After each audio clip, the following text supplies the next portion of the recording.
Hello and welcome back to Jack and Daxter: The Precursor Legacy. We've just finished up this entire hub world right here. Actually, no, we didn't. We still got shit to do. Still at the minecart, huh? Yep. This is literally 90% of the world. Away. I don't know. What do I know? I need to learn the actual lyrics of that fucking song one of these days. Like, I keep jokingly saying the first two lines, but that's about everything I know about it. And you gotta have a very, very crunchy microphone. Well, to be fair, considering the amazing Elgato Wave 3 microphone, not sponsored by the way, I can probably find a way to make it crunchy.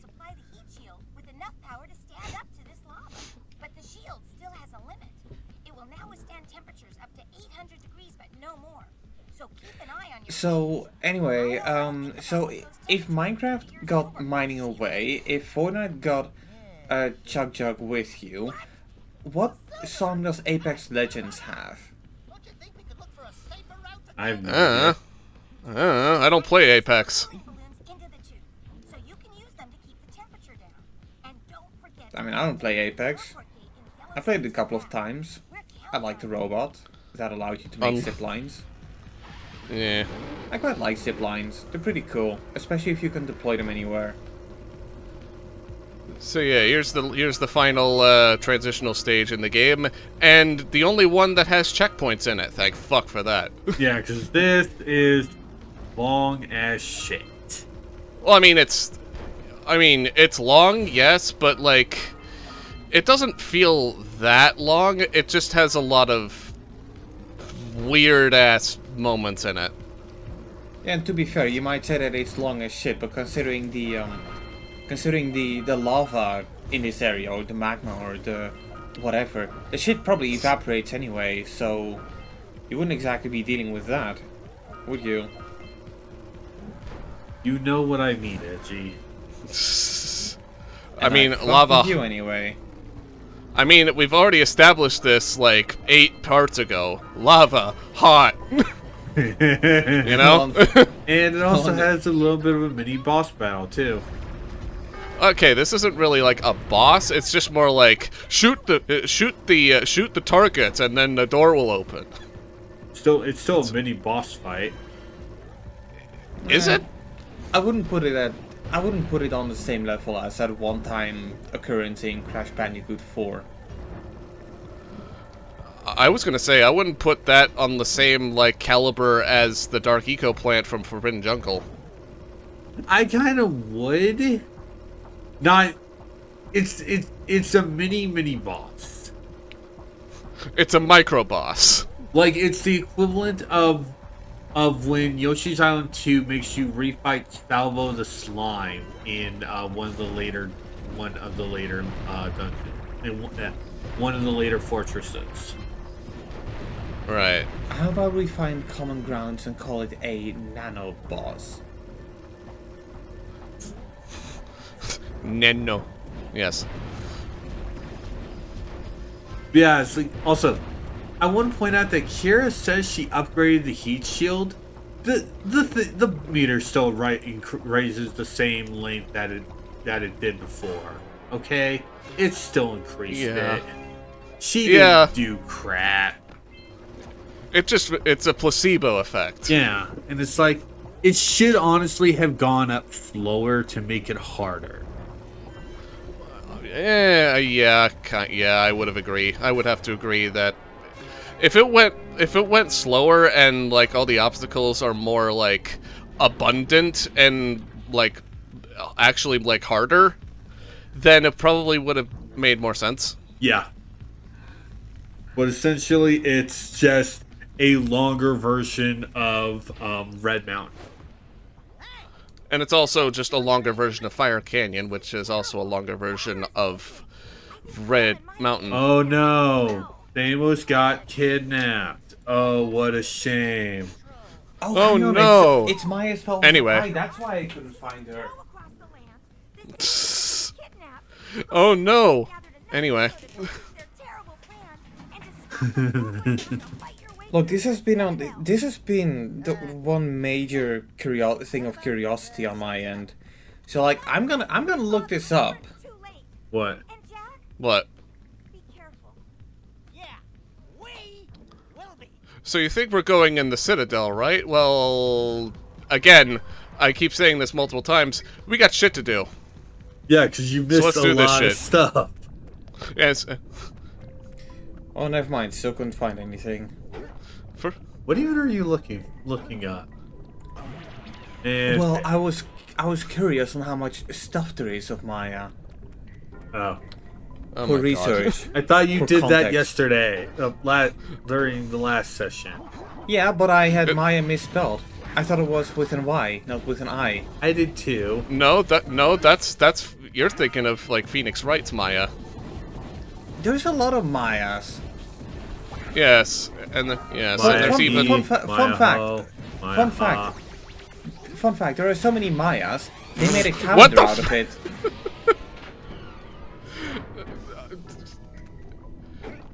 Yeah, that was just weird. I kept launching and then I hit my head on the ceiling multiple times. At least you didn't die. And that's how Jack got a concussion. The end. No, Jack would get a concussion just by doing something stupid. You know, I wouldn't mind that. Oh. Yeah. Lovely. You know, I wouldn't mind seeing a lost chapter where Jack gets a concussion and you have a little sequence where you have to play as Daxter to find the legendary first aid kit. Jesus. They do. It's called Lost Frontiers. Yeah. I have not played Lost Frontiers, so I shouldn't joke like that. Yeah, I don't think you should joke about Lost Frontiers anyway. I'm pretty sure people are still upset about that game. Okay, if people are upset about making a joke about Lost Frontier, what the fuck are you talking? What the fuck are you doing? Like, seriously? Well, I meant more that Lost Frontiers must have been like rather disappointing. I don't really know.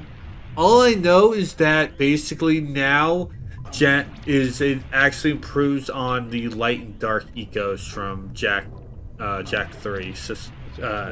Light and dark ecosystem from Jack 3. And that Daxter gets possessed by dark eco or light eco. I don't remember which one. Yeah.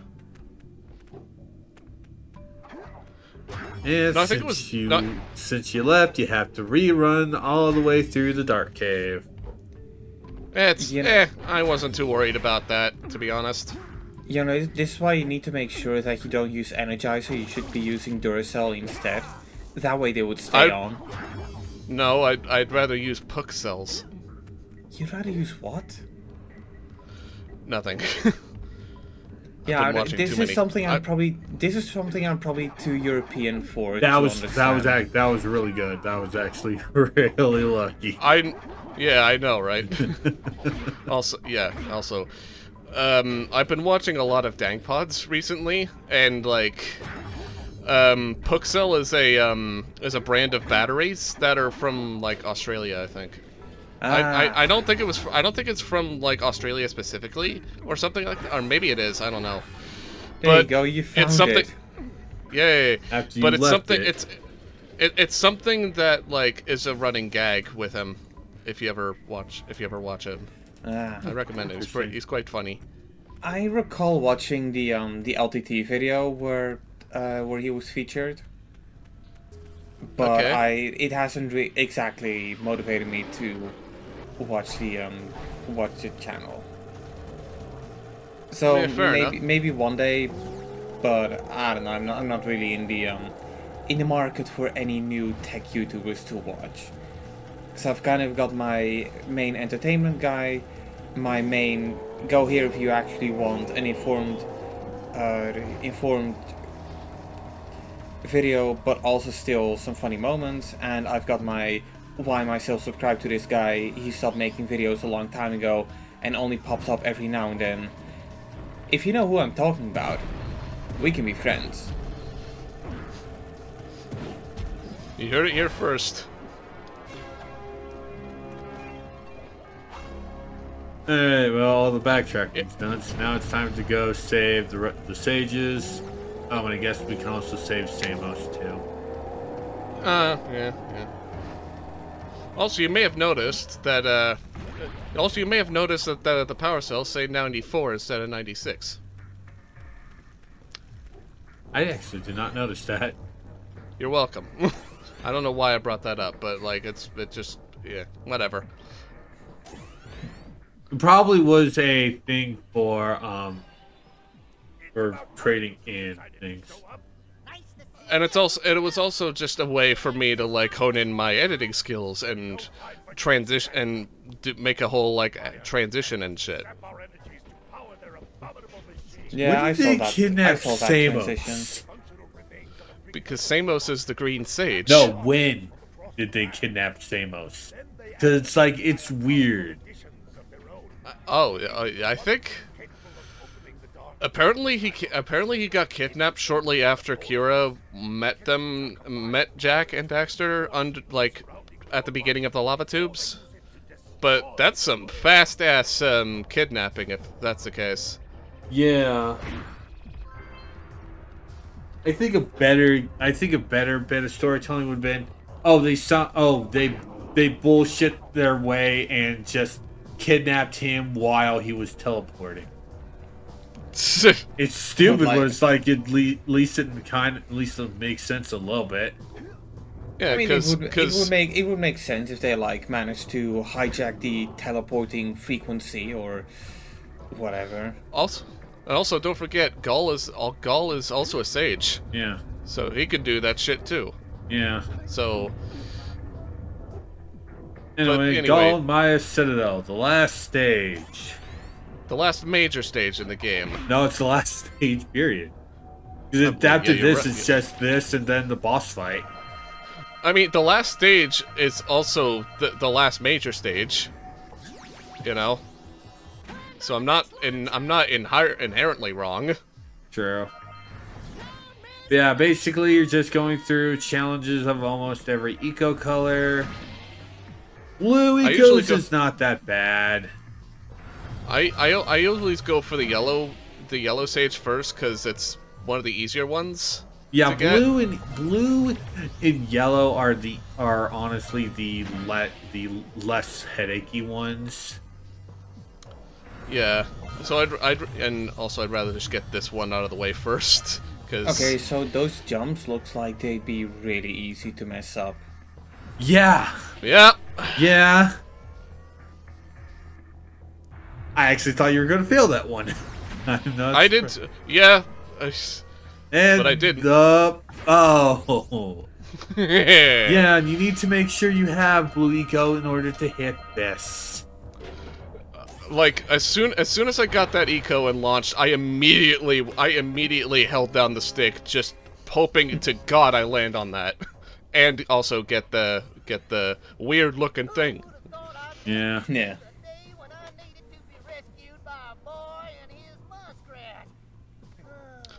You know, it would have been nice if we actually had like interactions with the other sages. No, like if there were other stages with the yellow stages lab, like they did with green, yellow, green, blue, and red. Like a fourth world, like a fourth hub world instead of just 3. But I guess Naughty Dog just ran out of time. Maybe. To do that, and it would have also been kind of a long-ish game, anyways. Not to say that long games are inherently bad. It's just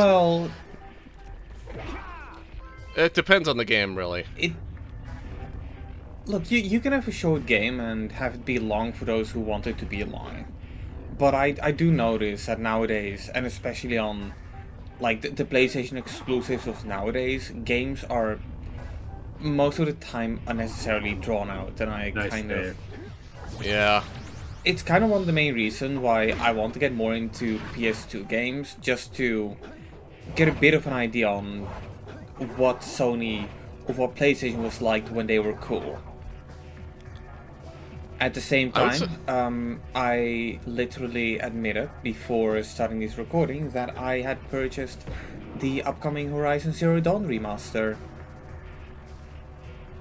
And Sell for out. those concerns that I'm wasting a lot of my money, I did. You already had it. You already had Yeah, it, so it's just $10. Yeah, it's just $10, man. And to be fair, that's the kind of thing that I'm willing to call a deal. That's also why I, for example, had the immediately bought the Last of Us 2 remaster, because I had the Last of Us 2, and most importantly, when I bought it, it was only I bought it for $10, because this was long before a remaster was even in the works, and Last of Us 2 was going for like bargain bin price, like literally bargain bin prices. Although I bought my copy online, so yeah. And there you go. Yeah. Okay, so I wanted to actually talk about that while Mega was actually doing them. How do you guys feel about the colored platform bits? It's fine. I mean, it's alright, I guess. It's not necessary. I mean, and no, actually, it's a decent bit of challenge for sure, but just make it. It can get kind of a lot. Especially when they put in orbs. It's something I could probably manage.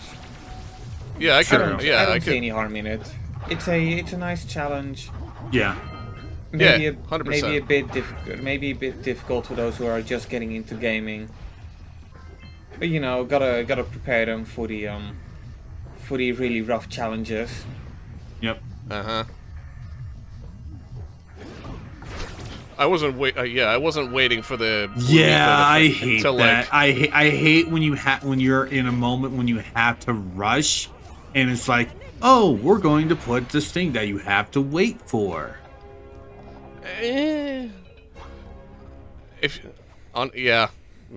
But like I know some people do, but it's like, to me, it's just a really annoying gimmick. It's yeah, I hate the fact that you have to like damage yourself to get further, but you don't have to damage yourself to get further into the thing. It was just a really unfortunate like circumstance where I had to move forward. Yeah, like if you had basically just done a roll jump while they're moving, there's a good chance you would have made it onto the thing before it and made it right off the platform before the fire went up. But there was also a decent chance I would have missed and fallen off and had to start the entire segment all over again. Yeah.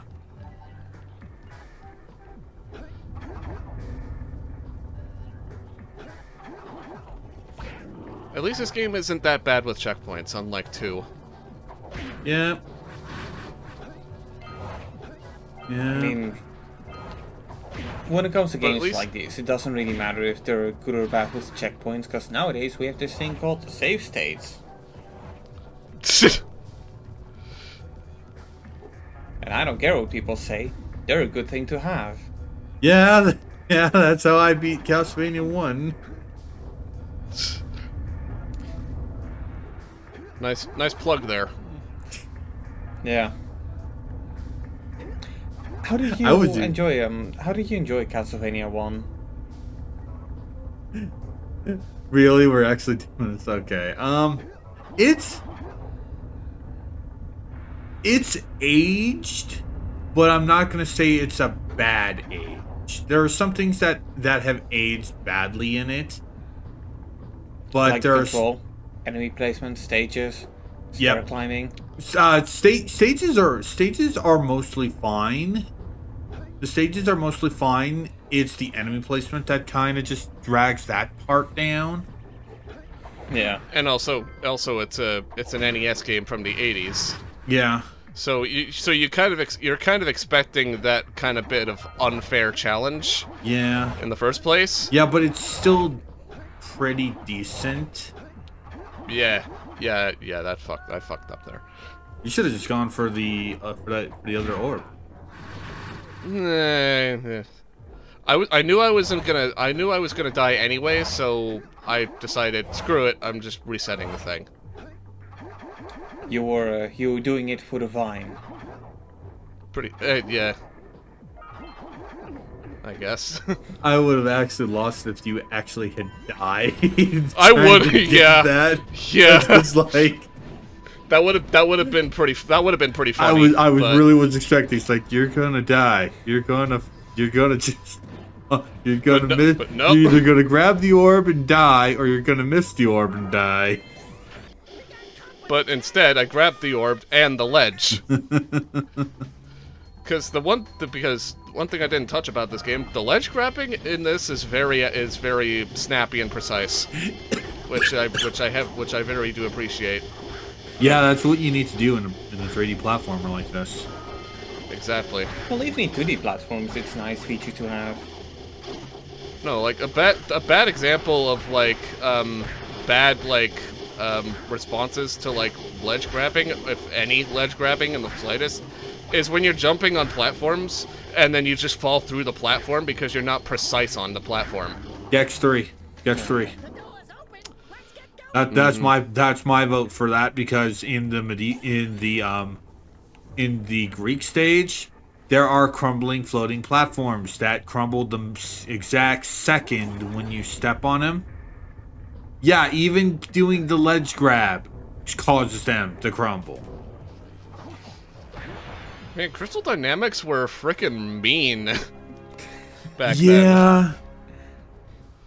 And it makes me wonder what the Gex trilogy, which version of the Greek stage the Gex trilogy is going to be using.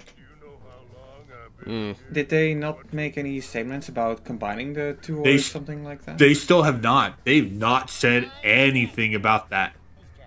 Right. Well, my prediction is going to be that they're just going to base it on the PlayStation version, because... I mean, even if the N64 version was or wasn't better, they're always going to likely take the one most people have the memories with. Yeah, which sucks, because honestly, the N64 had a way better mythology stage than the PlayStation. Yeah, but the N64 version also had censorship. Not a whole lot. No, but it's still there. It's still there, and censorship is bad. Alright? Censorship is what prevents me from saying the word fuck. And I like saying the word fuck. Mega, if you can, please put a please put a bleep over that. Man, don't give our viewers tinnitus. No. Come on. No, I'm not doing that. It'd be an ironic joke. Yeah, but I'm not doing that, because this is well over a minute anyways. It would be a good ironic joke. Yeah, but let's be real. It's a kind of thing that people would expect from me. It's a kind of thing that if I were editing this video, I would do. And let me tell you something. I'm not editing this video. Yeah, I'm the one editing, and I'm leaving it in. Coward. So, yeah.